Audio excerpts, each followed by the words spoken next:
Productions on the track.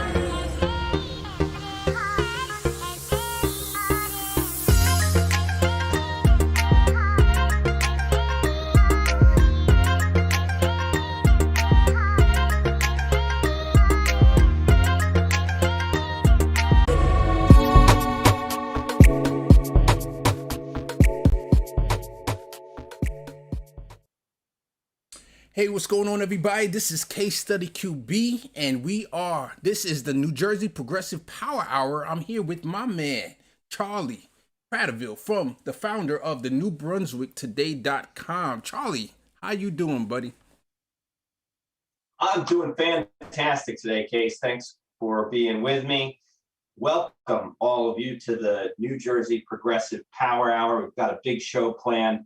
Our biggest story: Jim Crow comes to Jersey. You may have followed the controversy over voter suppression down in Georgia, the biggest story in the country for a little while.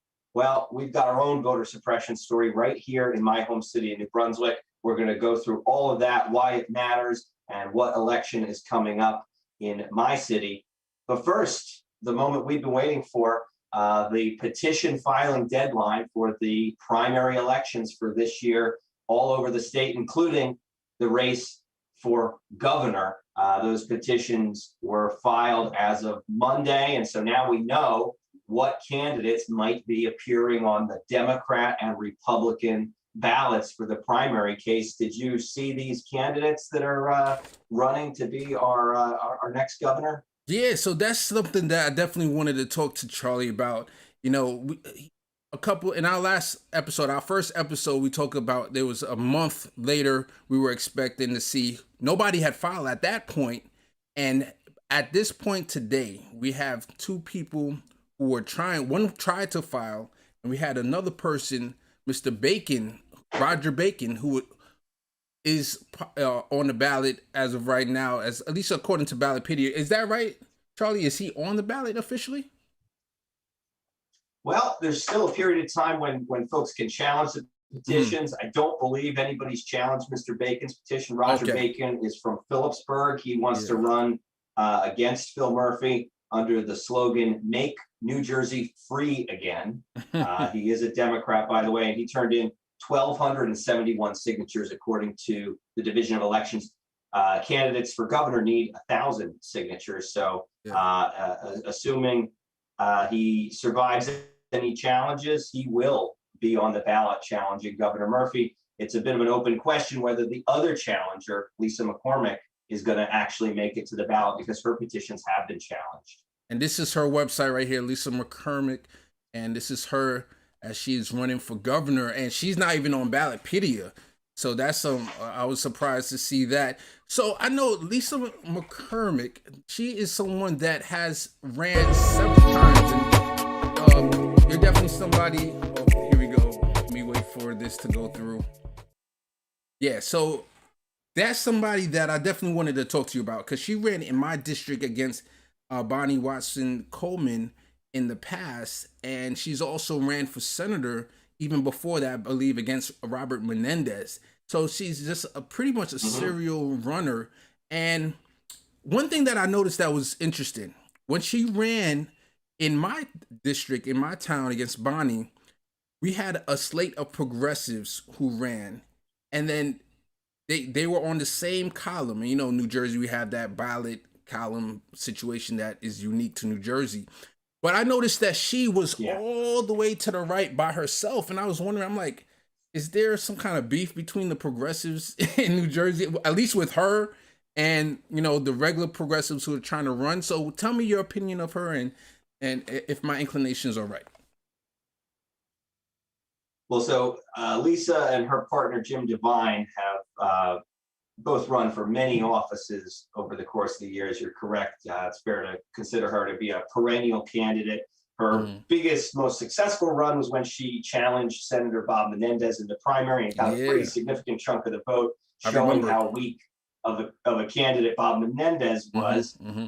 She has since moved from Union County to Hunterdon County. She lives in Lambertville now, and she filed 1,932 petitions to run for governor this time.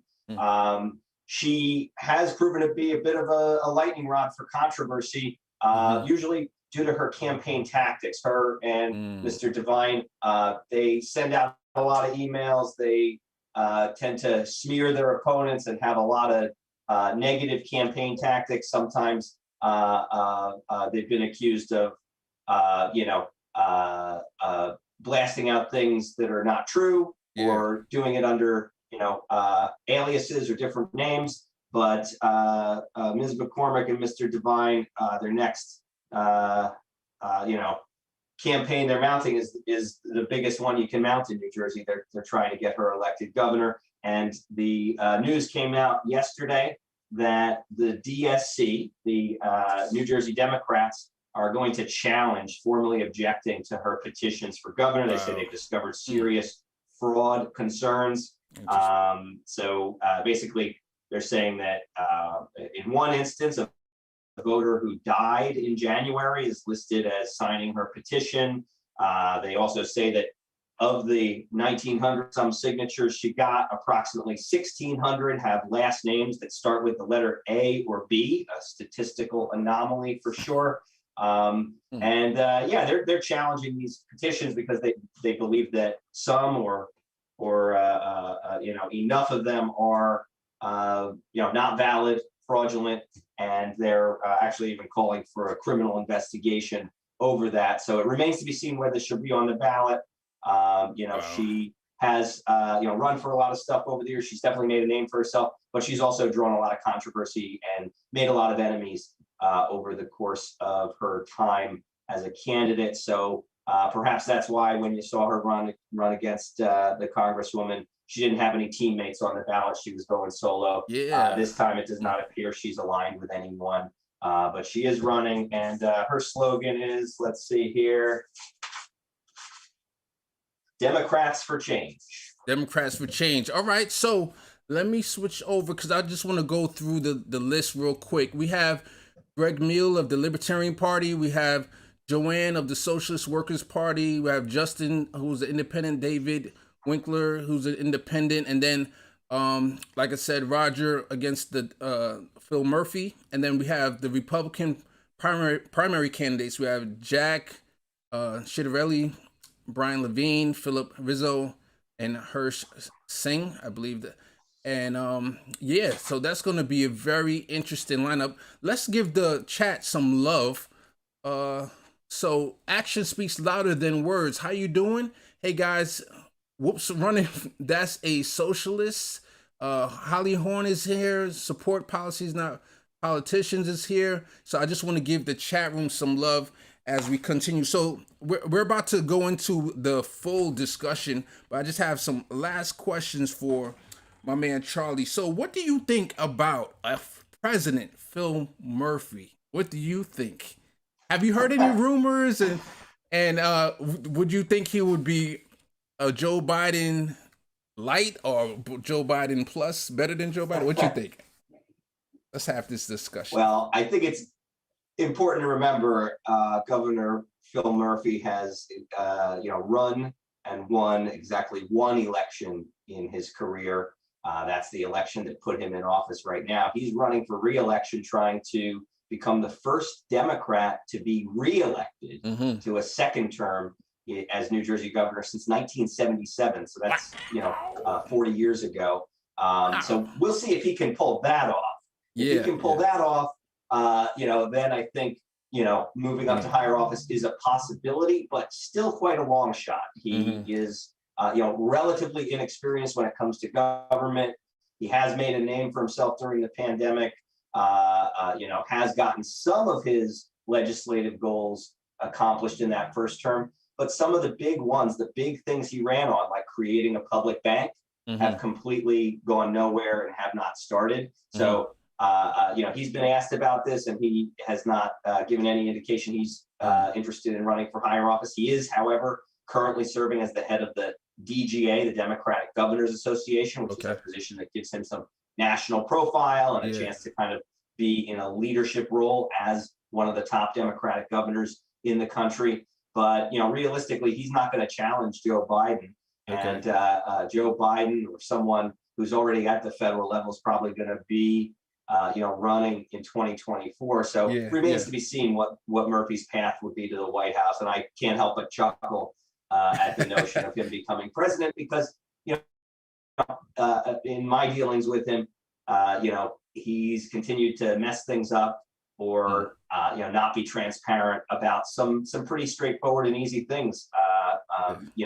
Obviously this pandemic's a challenge, but things like putting out the information so that people have it, things like responding to public records requests and making contracts and amounts of money that you're spending public, even simple things like the number of COVID cases and deaths in each town. They continue to suppress that information, keep it from the public. He's gone along with the scam to close one of our good performing public schools here in New Brunswick. It's literally being demolished, crushed up into little pieces right now, and he did nothing to stop it. So, I don't think he's going to get far outside of New Jersey. I think his best bet is to try to get that second term here in New Jersey and then move on to other things. But I don't think that other things will include the White House, just my perspective. Interesting. So I seen that. First, I wanted to say that that's a good observation. I didn't know he was the head of the governors. I believe, and you correct me if I'm wrong, Chris Christie was the head of the Republican version of that back when he was governor. Am I right? So he was, and it was something that he, used to promote himself and get even more national profile. Exactly. So the other thing I want to say, it sounds like our governor is he's got a little Cuomo in him. Seems to have a little Cuomo in the sense of, I even saw and you let me know if you think this Ciattarelli is the Republican frontrunner for governor. I'm curious what you think, because I've seen his commercial, his TV commercial. So he's got money, and pretty much you get legitimacy when you have a TV commercial. And I've seen him complain about Governor Murphy having the same kind of deaths from nursing homes situation that Cuomo had. So I think to me, as somebody that's cynical, I know that's become popular with Andrew Cuomo. So it seems to me that Ciattarelli's kind of trying to rub that on to Governor Murphy. But I don't know if it's completely true, though. I would be curious to for you to let me know what you think, Charlie. Mm-hmm. Yeah, well, I mean, it's another situation where the full truth hasn't come out, partly because the Murphy administration hasn't been transparent. So we don't know how good or bad the response here in New Jersey was, or how much it might have in common with that situation in New York, which was another situation where the administration was not transparent. Indeed, they lied and covered up. But as for the Republicans, Jack Ciattarelli, definitely the front runner. He ran previously and lost the Republican primary 4 years ago to Kim Guadagno, Christie's lieutenant governor. But he is sticking around. He's making another run for it. He's been a state legislator. I think as Republicans go, he's one of the more palatable ones. The other three candidates obviously are going to make a run for it, and anything's possible. The Republican Party here is not exactly super well organized or super predictable what the voters are going to do. But certainly Jack Ciattarelli at this point seems to be the front runner. But the other candidates, as you mentioned, Brian Levine, the former mayor of Franklin Township here in Central Jersey, and of Somerset County freeholder until recently, Hirsch Singh, who's becoming a bit of a perennial candidate, run for a lot of things. And then this new fellow, Phil Rizzo, who's got this weird situation. He's a pastor, started a church in Hoboken, and running for office for the first time. He's a Trump supporter, and it's come out that he's got quite a sweet deal. He built himself a $1.5 million house and got the church to buy it. So now the church pays, or the church, is able to get him off the hook for those property taxes on that place. Phil Rizzo has got a sweet deal for his housing, and people are just finding this out. People have different reactions, of course, but we'll see how far any of these candidates get. Jack Ciattarelli definitely in the best position right now to get that Republican nomination after losing it 4 years ago. Very, very interesting. So yeah, this is Hirsch Singh, Philip Rizzo, and Brian Levine. Okay, so before we go into the bigger conversation, the last thing I want to ask you about is the coup d'etat that happened recently. We talked about it in the first episode, and I wanted you to give an update on that situation, please. Yeah, so as we mentioned, both Union County and Middlesex County Democratic Party organizations decided to cancel their elections this year. So while people are going to be going out and casting votes for who they think the nominee should be for governor and other offices at the state level and county level, the municipal and county party seats, the people who actually get to make decisions about who gets the party endorsement, those seats are going to just remain in the power of the same people who've had them for the past 2 years. They basically voted to extend their terms, cancel the elections, and keep themselves in power for another couple of years. It sounds like something that would happen in a banana republic, or not here in the United States of America, but it's happening right here. Middlesex County, Union County, the party committees voted to cancel their own elections, keep themselves in power. And now we're also seeing in Middlesex County, the county chairman exercising new powers to dictate who gets that party endorsement, even against the wishes of the party committee members. So as we said, they called off the elections. The people who are on that committee are going to get an extra 2 years.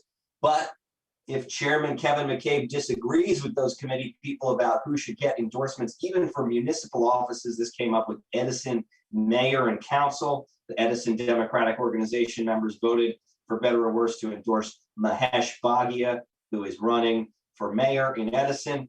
And Chairman Kevin McCabe intervened and he said, nope, we don't like that guy. We don't want that guy to be our candidate. We can't damage the MCDO brand. And he said, we're stepping in, we're changing the decision and giving the coveted party line endorsement to Sam Joshi, the current vice president of the Edison Council, and his team of council candidates. So basically overruling the decision of the party committee that usually is what determines who gets that endorsement. One man, Kevin McCabe, overruling that and basically taking away the power of those same committee people who he just canceled the elections for with the support of that committee. So another form of a coup taking place in Edison right now. It'll be interesting to see that election. It's fascinating. The incumbent mayor not running again. We've got 3 Democrats in the race and 1 Republican. Remains to be seen if the incumbent will run as an independent there.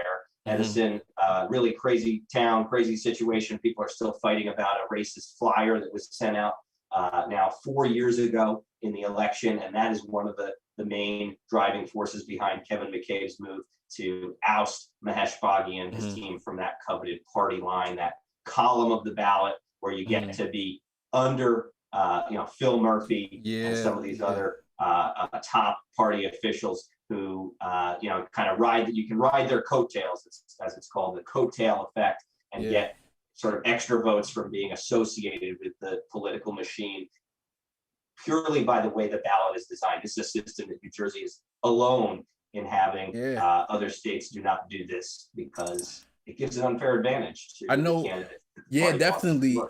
Our favorite organization are Progressive Democrats of New Jersey. That's one of their initiatives, definitely, to ban the line, hashtag ban the line. I know that's a big initiative we're trying to do here in New Jersey because, as Charlie said, it is something that's unique to New Jersey. I remember when the presidential race happened, all of my favorite progressives were in one line. Then you had column B was for all the establishment Democrats, and then they had Bernie to the number I think it was letter C by himself.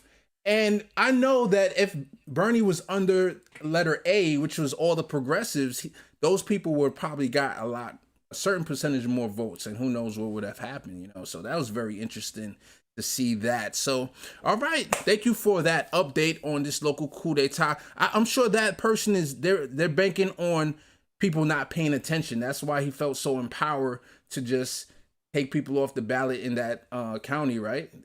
Is that what you think? Yeah, and remember when Bernie was the front runner very briefly in the presidential election, all of a sudden the power structure of the Democratic Party in New Jersey all of a sudden didn't want the presidential candidates to be on the line. They Yeah. wanted to have an open primary where no one was affiliated with any presidential candidate, and they Yeah. would have an open primary Wow. because they realized that it could be a chance for progressives Yeah. to actually ride the coattails of the first place Mm-hmm. candidate. Mm-hmm. Mm-hmm. And the line would have, for the first time, really worked against the Yeah. machine. So they Yeah. wanted to get rid of it then. So it goes to Yeah. show you they don't like this system because it's a good system or Oh because man. it respects democracy or is makes any sense. Yeah. They do it because it gives them an unfair advantage in the election, and it Yeah. takes advantage of voters who are confused by this ballot design system.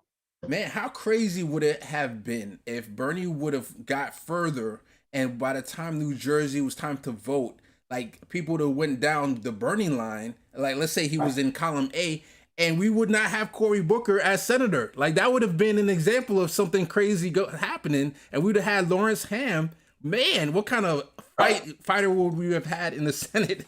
Woo!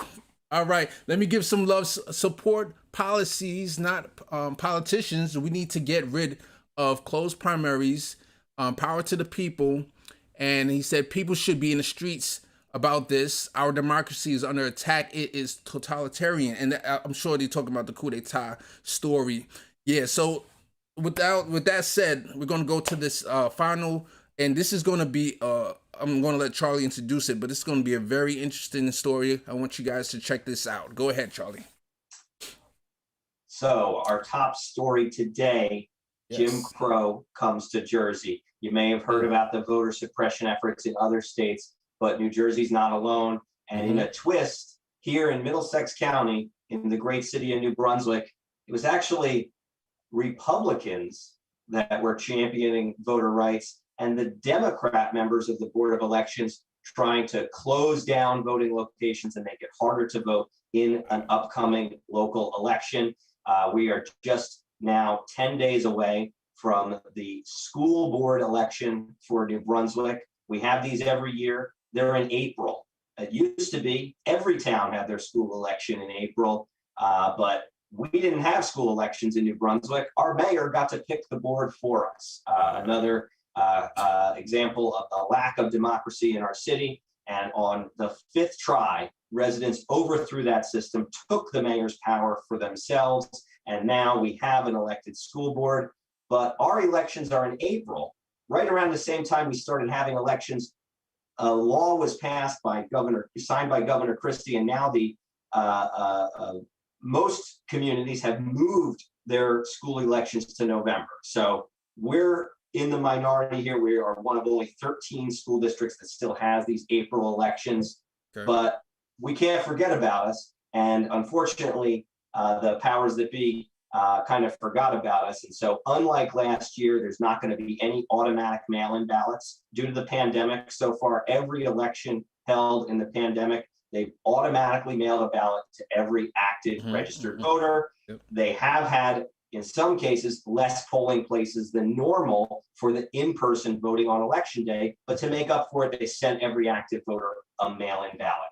Well, this year, the governor has done no such executive order. They will not be mailing out automatically those mail-in ballots. Only a fraction of voters are getting the mail-in ballots. So you could imagine how shocked and surprised I was to learn on March 17 that the Board of Elections and the city clerk of New Brunswick were proposing to close 6 out of the 14 voting locations here in New Brunswick, including some popular locations that serve low-income communities, renters in huge apartment complexes, students, seniors, communities of color. And in some cases, folks would now have to, if they don't have a vehicle, walk up to 2 miles to go vote. Crossing over and under huge highways. And ultimately, we can see where this is going. Less people were going to vote. So I personally mobilized along with 3 of the candidates running in that school board election and many outraged residents. We spoke up. We attended the April 1st meeting of the Middlesex County Board of Elections, one of the strangest meetings I've ever been at in my career as a reporter and an activist. We fought hard to try to restore some of these polling locations. And the good news is that 2 of them are actually going to be restored thanks to our efforts. It was a very strange meeting. Again, the board was conflicted. Boards of election have 2 Democrats and 2 Republicans by law. Every board is 4 members with 2 from each of the major parties. Okay. And they disagreed about how to handle this in like I said, an ironic twist. It was the Republicans that wanted all the polling locations open, and the Democrats who wanted to shut down those 6 locations. The vote was split. It was a tie vote. And the board disagreed about what that tie even meant. The Democrats were saying that means no polling locations will be open. And the Republicans said, well, if it's a tie vote, the motion fails, and therefore we go back to having all 14 open. Ultimately, they were able to reach a compromise. They said, we're going to approve 8 locations and then go back, talk to the municipal clerk, try to find a few of these closed locations that could potentially be reopened and done so in time for the April 20th election. And then they took my suggestion, held a special emergency meeting this past Wednesday, where they added back 2 of the closed locations, the New Brunswick Housing Authority headquarters that serves our public housing population, and the Roosevelt School on Livingston Avenue, which is another community school location that actually serves a lot of people who don't have cars, and it's going to make it a little bit easier for those folks to vote. But there's still 4 locations that are going to be closed. This is clearly voter suppression at work here. I'm particularly disappointed that Rutgers University, my alma mater, did not respond to the outreach from the government or from our newspaper about why they won't be opening the Rutgers Labor Education Center. This is a polling place that serves one of our election districts. Normally, the people who rent apartments in Tove Manor Apartments can walk just a few hundred feet to go vote. Now they're going to have to go up to 2 miles over and under a highway just to get to a voting place, all the way in a different neighborhood. And that is unfortunately going to be the final decision. The poll books and everything are being prepared for the election now, and it seems like it's too late to get more locations open. Rutgers University, are they complicit in voter suppression? That's a question I'll be asking over the coming weeks. But before we get to your questions and feedback, I want to share with you the highlights from that Board of Elections meeting. This was April 1st, but it was not an April Fool's joke. This is the Board of Elections talking at length about this issue. A number of activists and residents outraged, speaking up at their meeting, asking tough questions. Take a look.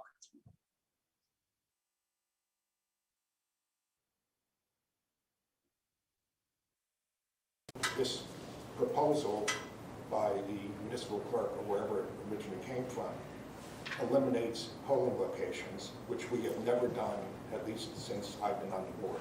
I do not believe that we should eliminate, based on the municipal clerk's suggestion, I do not believe that we should eliminate the 14 polling places that have been in New Brunswick for probably, I know, at least 15 years, perhaps more. I don't think there's any reason to do that. Really? Yes. Do you believe that this year is similar to every other year?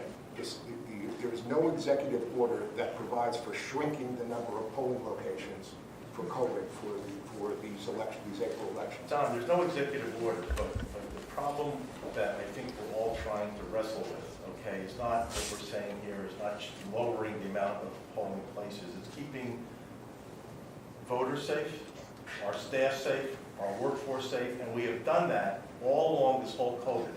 Our numbers are up in the state of New Jersey. All I'm saying to you is that this is not the same as 2018 and 19. It's a different situation.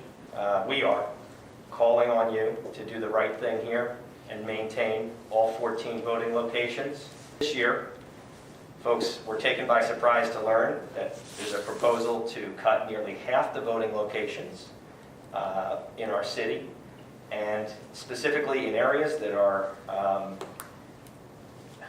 low-income communities, apartment complexes, seniors, students, and communities of color. What this is wholesale voter suppression, cutting back nearly half the locations and not offering the universal mail-in ballot option that was offered last year. It's simply unacceptable. You're in a position of power here, and I hope that you'll use that power for good and maintain the access to these voting locations, because doing so will enable more people to vote and lower the chances that this dreaded, horrible virus will be transmitted. What excuse can there possibly be for doing this? You endanger people. You don't keep them safe. You endanger people. You're doing exactly the opposite of what you're claiming to do. That's why this is clear voter suppression. I mean, you're actually stopping people from voting if you do this. There's no excuse for this. Okay, thank you. May I ask Ms. Miller a question? Ms. Miller, do you know where people voted at Dewey Heights before they voted? I believe they voted at the Labor Ed Center. No, they voted at Rutgers Village. Did you know Well, that? they then. Did you know that? I didn't know Okay, that. but they did. That's okay? not true. And did you know? They go to where? Rutgers Village. It's not the That's not nearest true. place. Not only is it the safety, but it's also the integrity of the elections. And I mean, I think this is a very serious problem that, that we faced, and we're still facing with a lot of those people that, don't think that the election was really, legitimate. So I would encourage this body to, maintain those voting places open. I grew up without my parents driving. Many of the people that live in New Brunswick, they can't even drive. Some of you may understand the struggle, but some may not, because you did not live through it. So just think about it. Have the 14 polling places open, and we would be okay. The most egregious example of this is that they plan to close the New Brunswick Housing Authority, which sits in the middle, right in the middle of our two huge low-income housing complexes. So that's like centrally located where all the people in public housing can walk and go and vote. And they would have to go down to Jersey Ave. It just doesn't look fair the way it was done. Some of the other places that are closed are the senior center in my neighborhood, the Hungarian Culture Center, which is the neighborhood of Lincoln Annex, the school that was sold and demolished. I just don't think that there's any reason for us to change the polling places, because the polling places in place are the 14 that are there. That's what's in place, the 14 that are there. I don't think there's any reason for us to vote to change that to a reduced number for this one. If you're not going to make a motion, I'll make a motion. I make a motion that we accept clerk's report dated, I don't know what the date was that you gave us the report for the revise of the polling places. Roll call. Chairman Agnew? No. Commissioner Franklin? Yes. Commissioner Katz? No. Commissioner Moskowitz? Yes. Tie vote, motion fails. No. Tie vote, motion fails. Check Robert's rules or any other parliamentary procedure. So now there are no polling places in that? No, there are here. I'm asking the commissioner, the director, does that mean that there are no polling places now because the motion failed? And we always work with the clerks and mayors to make that determination. By negating this request to just maintain that process, does that mean there are now no longer any polling places? That is not. I have not voted That is not add any correct. numbers. If it's not We correct. voted to accept the recommendations of all of the clerks and mayors. That is not I was correct. asking- In every instance, we keep in place the polling locations that have existed before. We have never voted separately to adopt. We adopt the same polling locations on an onward basis. Any changes in terms of polling locations are what we vote on. That's what was meant, the motion that was made. If that motion has failed, But then that's the, my then the, point. then the polling So there will be locations. no polling then the- places no, in the said place, polling because then we locations- have to do another motion. No, we don't. To add that. The polling locations that have been in place for No. the last 20 years No. in New Brunswick, or more than 20 years I in New will Brunswick, are in not place. accept that as your ruling. Pursuant to executive order, they did that, and we adopted those polling places for that election. And based those were on- the most based on the recent polling requirements of the places. executive Commissioner, I'm order. using your own language. Based on the requirements of using your the own executive language. order. which Those were were the not most the rest of recent the polling places. places. Let me make a possible compromise here. Since we all agree that 8 is 8, correct? We all agree that 8 is a number that we, right? And now we're discussing the other 6, is to have maybe our administrator and our warehouse supervisor speak with the clerk and try to work out a compromise of what a couple others might be? Is that because we can't do 14? I see press reports, tap into, et cetera, which says. I see you that- talking to the people, I see you No, making press, no. I see you making comments all I'm over the making- press. I'm making I comments see you making because I'm comments, making when we comments also because made, the when we press also made, reports- we've also made, okay, that nothing is to be commented here too. And you're going out making comments from this board, saying it's the board. Make your own comment for your own commissioner and make it yourself. Don't make it for the board. I'm not Thank making you. it for the board. The situation on here. I would like to make a motion that we meet, have our administrator and warehouse manager meet with the clerk on Monday, April 5th, and they come with try to come up with a solution to have more than 8 and less than 14, because we can't do 14. We can't get into some of these polling places. Which one? How do we know that? We do know that. You How were do we know told that? that. You were told that by the Who was people told? who Who have run told the us? elections. You Yeah, went well, to they the did. council meetings. Did you specifically indicate the request for the closing so that you don't have to work on, was it Jersey Avenue that you said was so difficult? Did that come up directly with the council and mayor? I spoke. We're not speaking, we're not, Charlie. She asked a Charlie, question. Charlie, I excuse me. spoke to the housing authority. They said Excuse their me, building Charlie, is open. Charlie, you're out of line. They said their building is Charlie, available. you're out of line. They said they're available if they want. No, I. She did not ask a question to Charlie Kratovil. She No, was I asking a was question. asking this lady who had mentioned it to us. That's, Oh, I apologize. I apologize. I was not at that city council meeting. Oh. We are at the point that we all agree on 8, and we're missing 6. Why can't the administrator, the warehouse manager, and the clerk come to some resolution and get back to us? If you get back to us and we have specific explanations as to why it's closed and why it can't be open, okay, then we have to decide that. But it's got to be that fully. Really? Yes, Really? yes. Really? Otherwise, I'm not agreeing to it.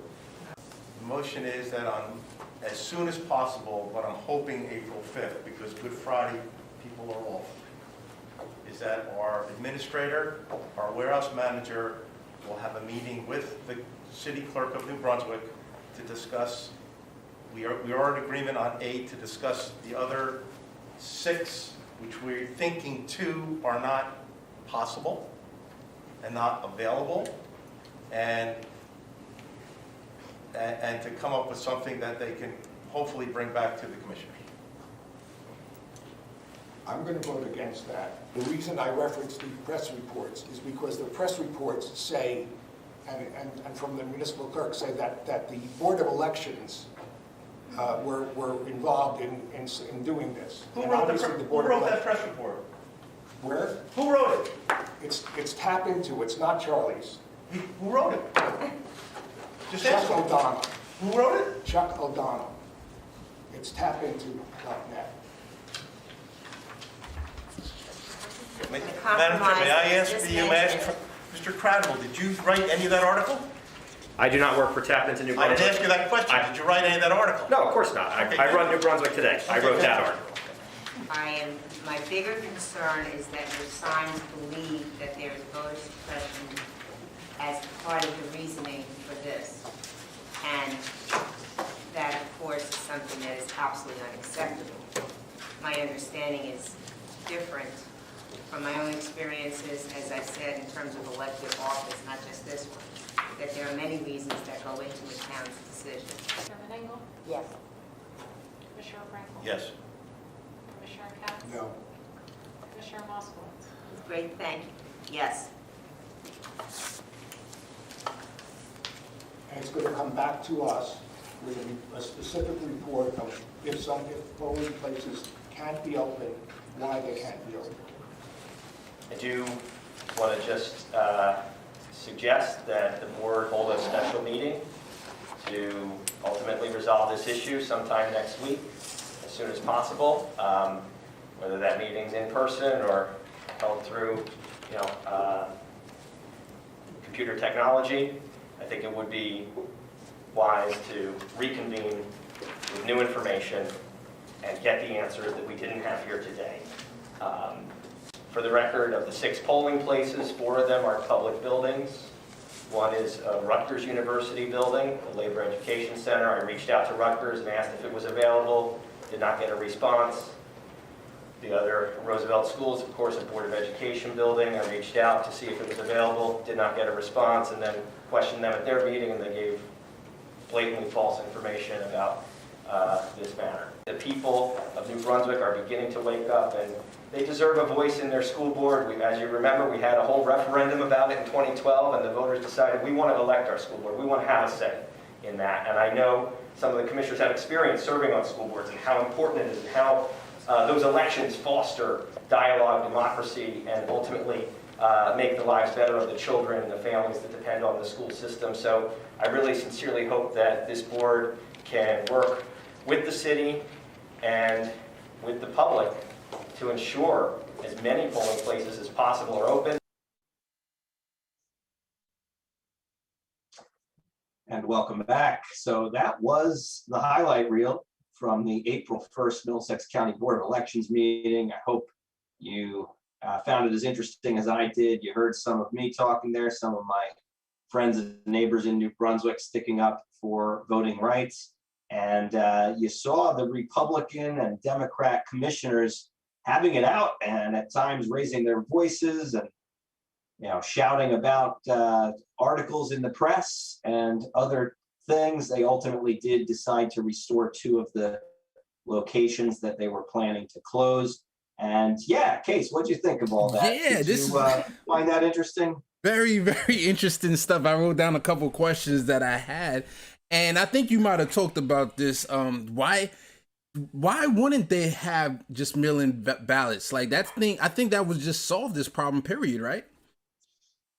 Well, it's definitely helpful if people get the automatic mail-in ballots. One, it's a reminder that there is an election. Again, we're one of the only towns that has April school board elections. So if people aren't getting that ballot in the mail, it's quite likely that they will forget or it will pass them by completely. So last year we had mail-in ballots sent to every active voter. It was not a perfect system, but we did see an increase in turnout over the prior year, even though there were no voting locations for the general public. So, to me, it would have made sense since we're still in a state of emergency, we're still in a pandemic, to do that. But I think one factor is that Governor Murphy chose to delay the fire district elections in February and move them to the same day as the school board election.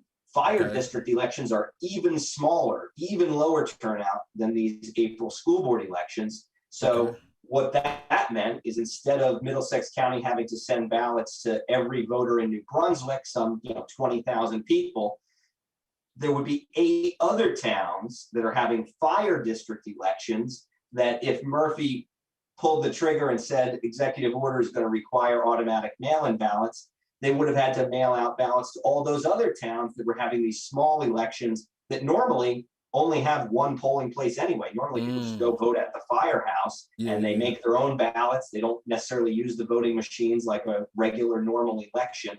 So it would have kind of, been a big change for those fire district elections. Not the worst thing in the world though, to send mail-in ballots and make it easier to vote. Yeah. But I think it would have been a significant expense, and perhaps that's one reason Murphy did not do it.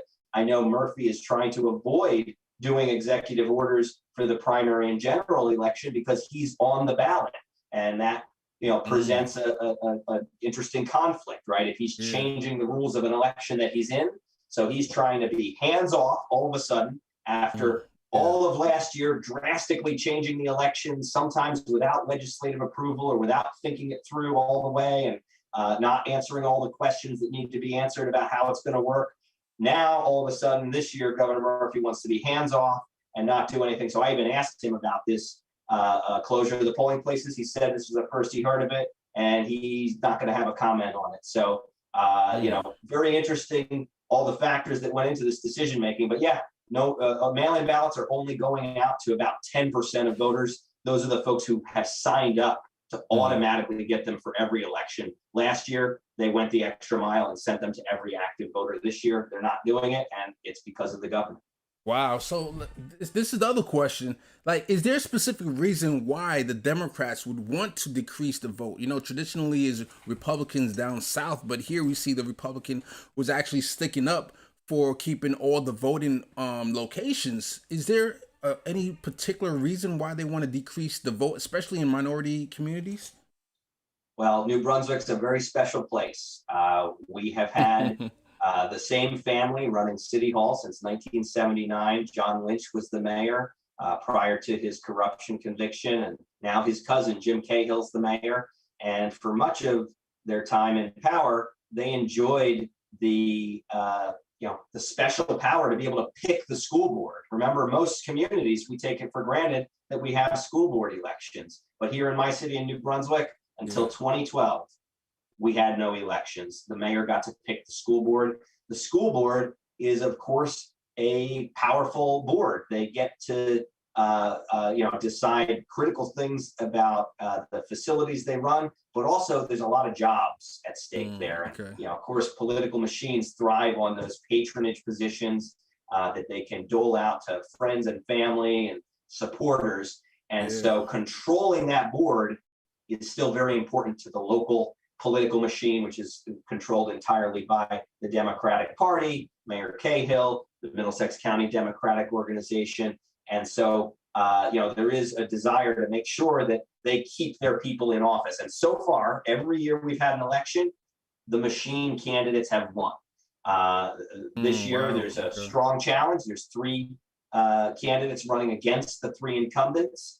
Full disclosure, I'm supporting the 3 challengers. I'm working with them. I'm knocking on doors for them because I believe in them and I want them to win. I think we need a change here in New Brunswick. Okay. But the school board, 3 seats on the school board are at stake. So I do think that the old school Democratic machine wants to make sure that those incumbents stay in power and don't lose their seats. And if it's harder to vote and less people vote, it's more likely the incumbents will stay.